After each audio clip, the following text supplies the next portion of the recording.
കുറച്ച് ദിവസമായി ഡയറ്റും ഷുഗർ കട്ടും എന്നൊക്കെ പറഞ്ഞ് കുറച്ച് വെയിറ്റൊക്കെ കുറച്ചിരിക്കുകയായിരുന്നു.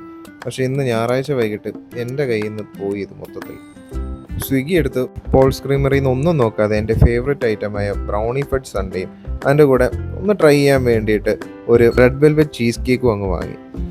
ആദ്യമായിട്ട് ഓർഡർ ചെയ്യുന്ന ഐറ്റം ആയതുകൊണ്ട് റെഡ് വെൽവെറ്റ് ചീസ് കേക്കിൽ നിന്ന് തന്നെ തുടങ്ങാമെന്ന് വിചാരിച്ചു.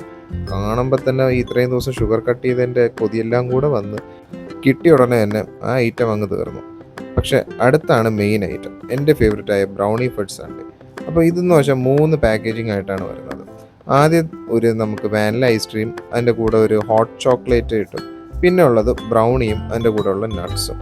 ഇതിൽ ആ ബ്രൗണി എന്ന് വെച്ച് കഴിഞ്ഞാൽ ഭയങ്കര സോഫ്റ്റ് ആയിട്ടുള്ള ഐറ്റമാണ്. കണ്ടു കഴിഞ്ഞാൽ അങ്ങനെ തോന്നില്ല, പക്ഷേ ആ സ്പൂൺ എടുത്ത് മുക്കി കഴിഞ്ഞാൽ കിട്ടില്ലോ. ആദ്യം കയ്യിൽ കിട്ടുന്ന വാനില ഐസ്ക്രീം അതിലോട്ട് അങ്ങ് തട്ടും. ശാസ്ത്രീയപരമായിട്ട് ഇങ്ങനെയാണോ കഴിക്കേണ്ടതെന്ന് വെച്ചാൽ എനിക്കറിയത്തില്ല, പക്ഷേ ഞാൻ യൂഷ്വലി കഴിക്കുന്ന ഒരു സ്റ്റൈൽ ഇങ്ങനെയാണ്. ആദ്യം ആ വാനില ഐസ്ക്രീം അങ്ങോട്ട് തട്ടിയിട്ട് അതിൻ്റെ പുറത്തോട്ട് ആ ഹോട്ട് ചോക്ലേറ്റ് അങ്ങ് ഒഴിക്കും. കാണാൻ തന്നെ എന്ത് ഭംഗിയാണെന്നറിയാമോ, ഇങ്ങനെ മെൽറ്റായി അത് മൊത്തം ഇങ്ങനെ സ്പ്രെഡായി വരുന്നത്. അത് കഴിഞ്ഞ ഉടനെ തന്നെ എല്ലാം കൂടെ ഞാനൊന്ന് മിക്സ് ചെയ്ത് ഒരു സ്കൂപ്പ് അങ്ങ് എടുക്കും. എന്നിട്ട് അതങ്ങ് കഴിച്ചപ്പോൾ ശരിക്കുള്ള ഷുഗർ ക്രേവിങ് ഇപ്പോഴാണ് മാറിയത്.